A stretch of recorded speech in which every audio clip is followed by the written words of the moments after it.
Hi, welcome to the Coaching Game. I'm Laurie Lawson, and tonight my guest is Desheen Evans. Hey, Desheen. Hi, how are you? Good. I got a whole bunch of questions for Desheen, but first let me tell you that as you can see at the bottom, and I have to keep reminding you, it's a trauma-informed care expert. We're going to find out what that is and how that came about. But Desheen is also, in addition to all of that, she co-authored 3 international best-selling books, and she's got one of her own coming out very soon called Inspirational You. We're going to find out about that.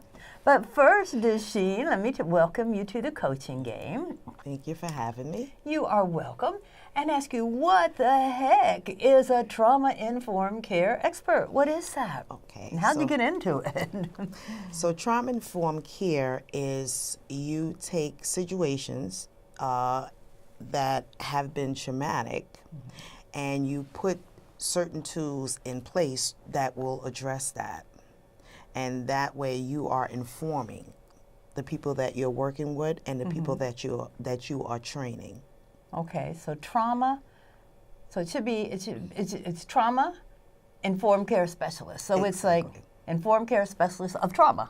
Okay, exactly. Got it. I think I got it now. Okay, yeah. Okay. So what you do is you take tools that people who have been through traumatic experiences can use, and you coach them and help them get through that. Absolutely. And so for me, because everyone's situation is different, what I do is, because I know that what may be perceived to be a traumatic experience to one person may not be perceived to be trauma to another person, but that is that person's trauma. And so in working with that person, I will create a coaching package around the traumatic experience that that individual has had. I like that. No judgment. It's like I remember when I was maybe I was 10 years old, and I'd already had 2 deaths in the family, and I think some major person had died, and my girlfriend said, "I don't understand. My dog died, and I didn't get that upset." And I'm going, "God, she's so lucky, you know." But trauma, that to her, that was her trauma. So I love that it's no judgment, you know. It's like, because I was going, "Really? That's your trauma? Okay." But once I got older and more mature, it's like, all right, she must have been that upset. Do you deal with PT, post-traumatic trauma and things like that also? Yeah. Absolutely, but to a degree. And the reason why I say to a degree, because I am a social worker also. So I have an MSW, and I also have an MPA, Yeshiva and John Jay. Okay. And so the thing is that with the social work, that's more of the clinical diagnosis. And in coaching, you do not provide diagnosis. No. And so you cannot switch those hats. Not for that one. That one, No. that one scares me a little. It's Right. like, oh, I'd love to help you, but yeah, yeah. So, And do actually, you make that distinction, or do you leave it to experts to make that distinction? I mean, can you tell if someone's like, oh, you know what, this is beyond my bandwidth? Yeah? for the most part, yes, I can. You can, good. And actually, in my training program, because I have a code of ethics, I have a license to my training program, and you also need to sign a consent. Because the thing is that I don't ever want to see a coach. You are attempting to provide a service, and once you determine that this person has mental health needs that needs to be addressed, that is separate, and you should by no means continue that service because you want to get paid. Yeah, that's never a good reason to continue the service. And I mean, I've seen it, and it's not, as a coach, you are not licensed to provide a diagnosis. So what kind of trauma, and I'm certainly not asking you to give away your client's secrets, but what kind of trauma would you help someone with? So for me, it's whatever the person deems a traumatic experience. And I start there. The reason why I start there is because I know from years of experience in the field that a person that has gone through trauma, there are times, and it's very likely that for that individual, anything that happens, any experience will be perceived as trauma for them. And so in working with them, it's getting them to a place that they can begin to change the lens, and so that they will see situations differently and they will view the world differently. And see, that is key, because you have to start there, unless everything for that individual is going to be perceived as trauma, and that's not necessarily the case. Ah, so you have to clean the lens first. I like that. Absolutely. Then you can get a clearer vision. Well, it's like, what on earth, you have got so much experience and so many degrees and all that jazz. What made you decide, oh, this is where I want to be? Well, for me, I've worked in the field pretty much with the city for over 25 years. And I've experienced a lot, including my own trauma, childhood trauma, and also adult trauma. And so in working in the field and with my own, I've kept a journal. I used to call it my little black book, but it's a journal. And I wrote down a lot of things that did not resonate with me, things that I believe that could be enhanced. And so in working the social service field, you are kind of limited on what services that you can provide. And even as a social worker, you do a lot of coaching. Right, yes, because I started out as my degrees in sociology. I had no idea it was called coaching, and it wasn't. Exactly. Now it Back is. then it wasn't, Yeah, right? yeah. It was like case management. Exactly, So it's yeah. kind of along the same realm, if you will. And so I wanted to be able to do more without limitations. And it was actually an accident for me. I was finishing my second master's. I was at John Jay, and I won a scholarship, and I went to Italy to study.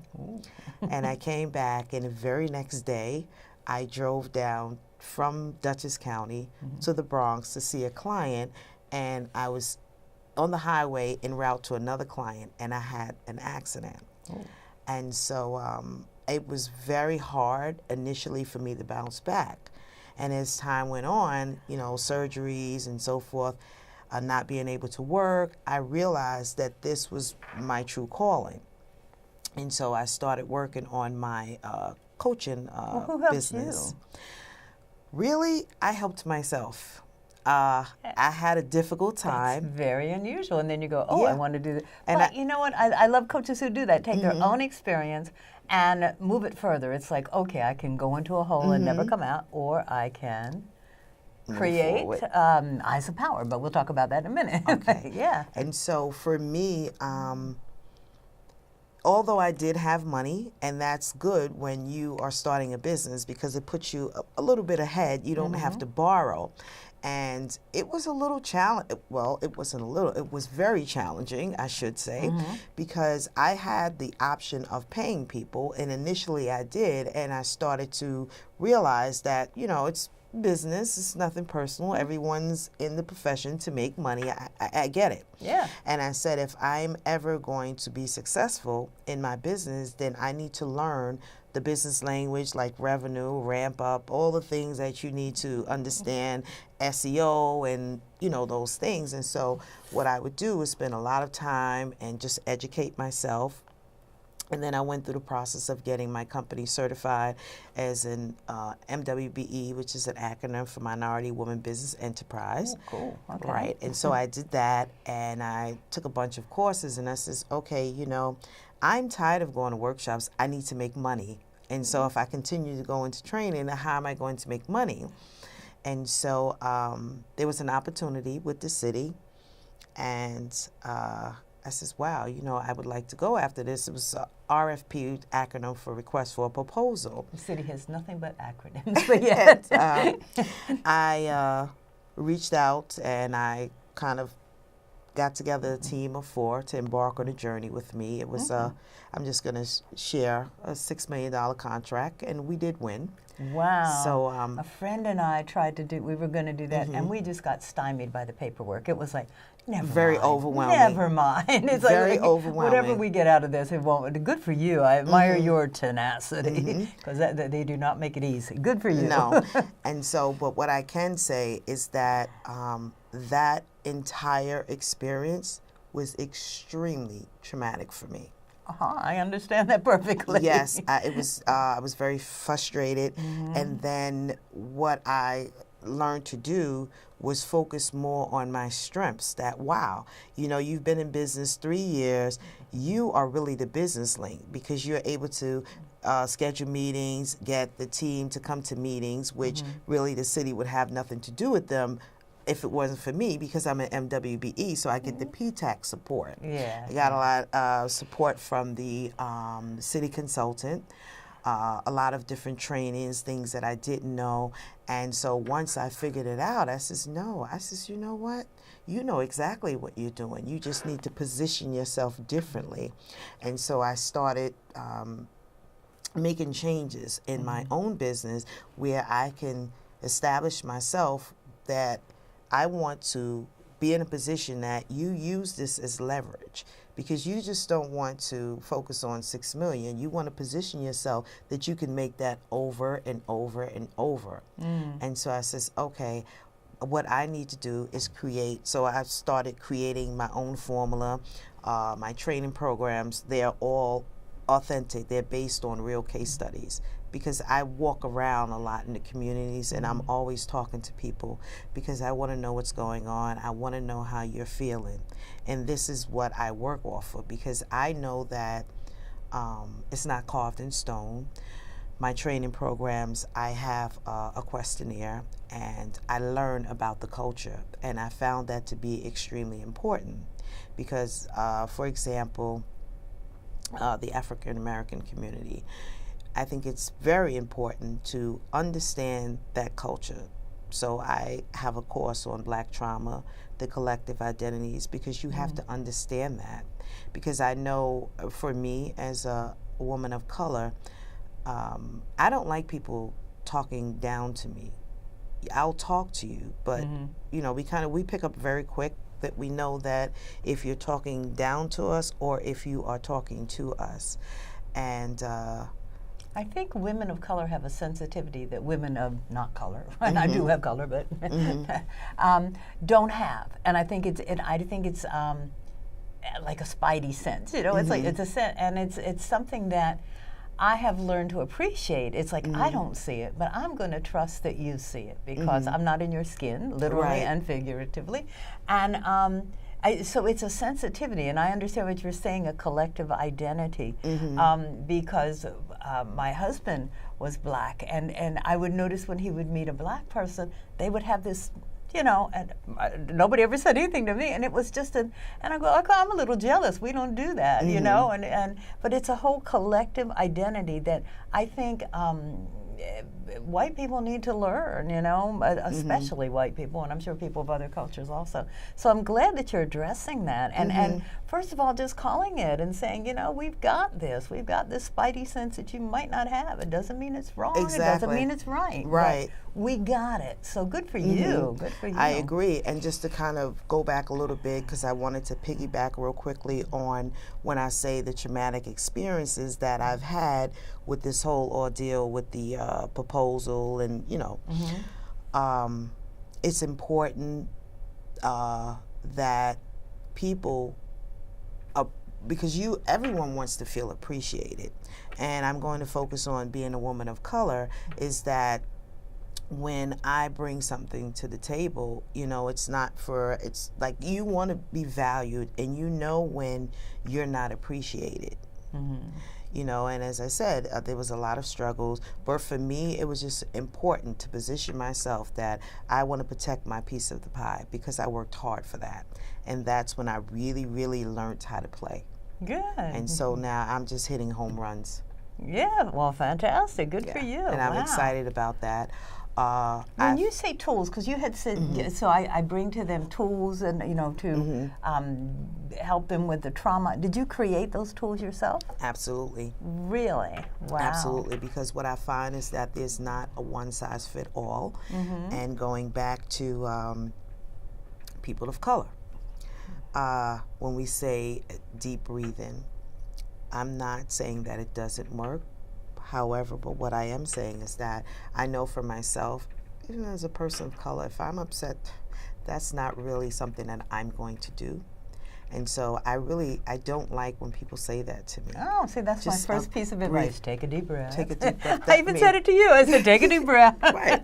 I mean, and then when we came on air, so you couldn't yell at me. Okay. that may work for one person, but it's not a one size fit all. So, for example, I have a anger response management training that I do. I don't do anger management because for me, managing anger is like managing a car. When you park it, do you sit there and watch it? You park it and you go on about your business. Right. It's the same thing with the anger. You park it and you go about your business. The only time that you're going to come back to that car, you look at the sign so you know that you have to move it at a certain time, or there's one or two things that's going to happen. You're going to get a ticket or they're going to tow it. If you park your anger, there's one or two things that's going to happen. You're going to explode. You can hurt someone or potentially hurt yourself and get into trouble. So you know that you have to do something with the car.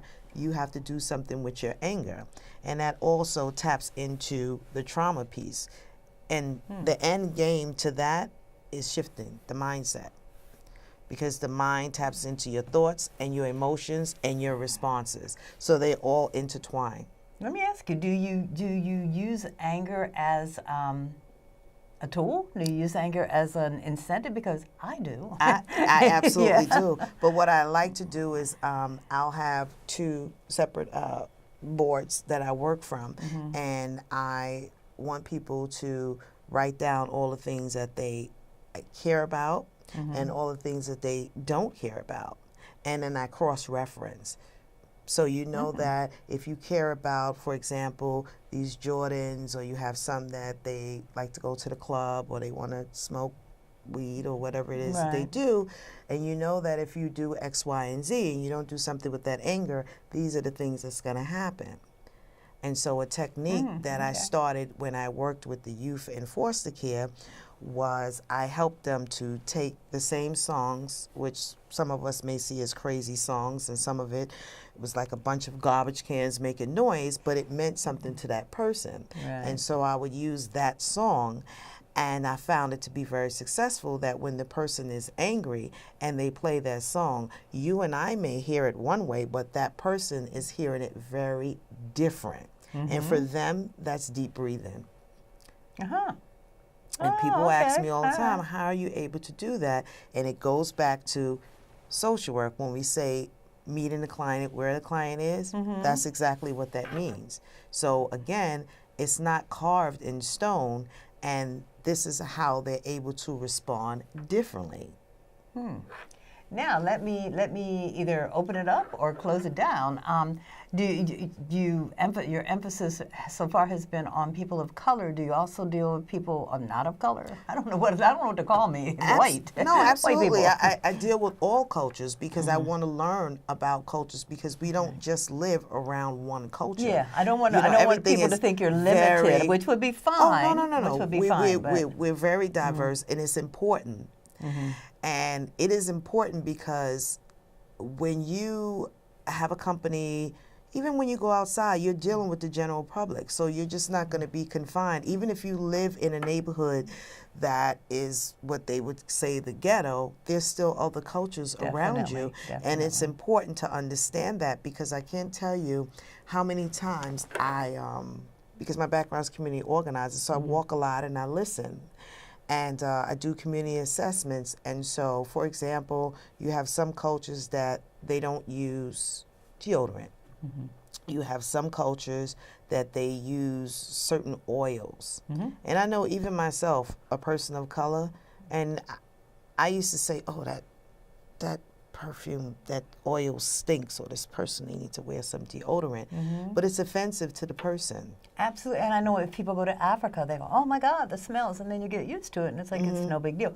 But I love that it's inclusive, because just like I had no idea deep breathing had no meaning for you, you need to know that that's what works for me, and we need to share that, and so, you know, for this person, it is going to work. So I like that it's inclusive, and that, you know, everybody is judged on their own merit and boogaboos and whatever else they got. Right. Yeah. And another thing too is with the intake that I ask students to complete, or potential coachees to complete beforehand, is because I need to take a moment and I actually review each one of them.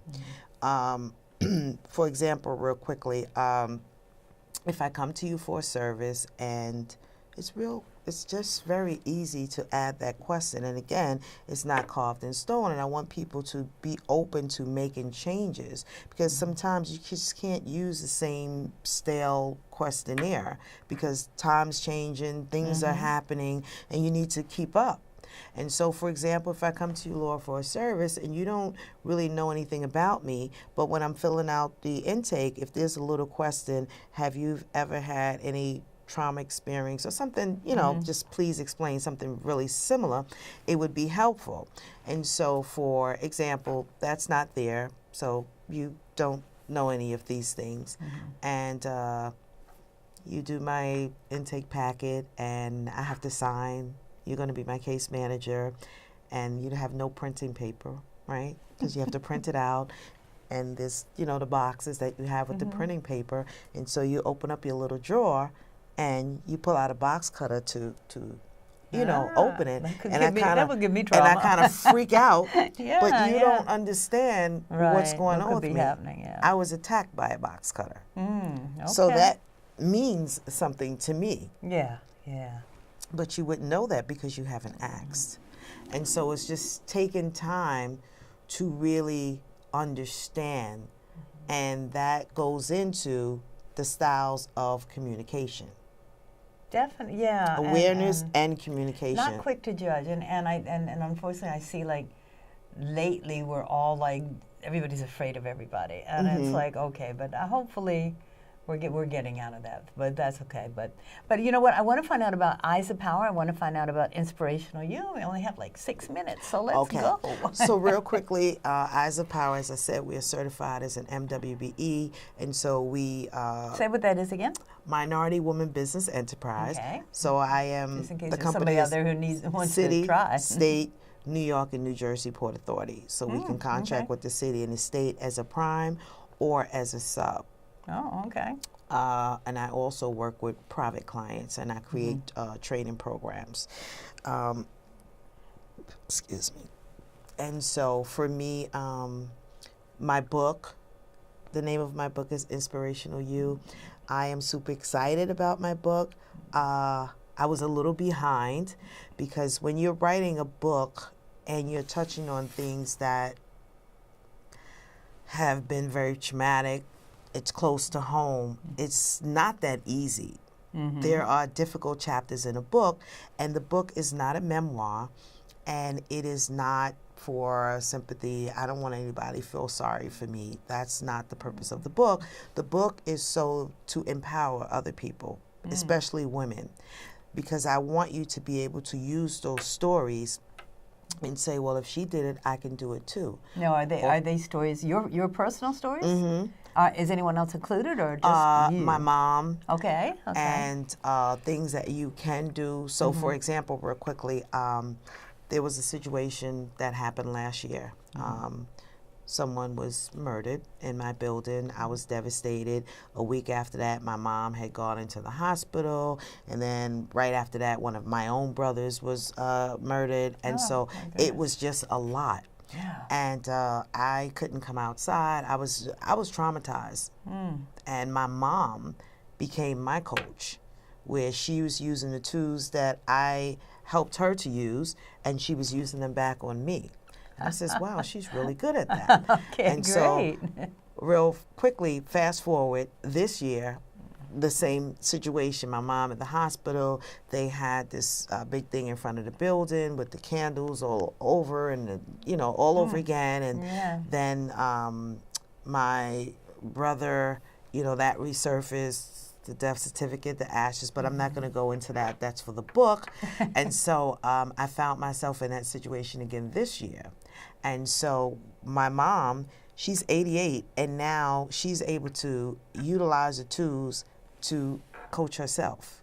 And you. And me. That's amazing. And so she is a part of one of my coaching programs, but she's going to be coaching seniors to help them get through traumatic experiences.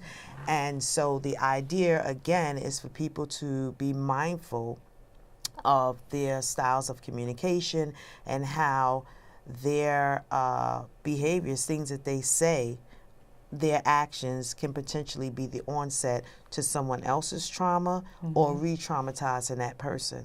And it's not a pretty picture. Wow. So Fantastic. So if they go on Eyes of Power, what are they going to find?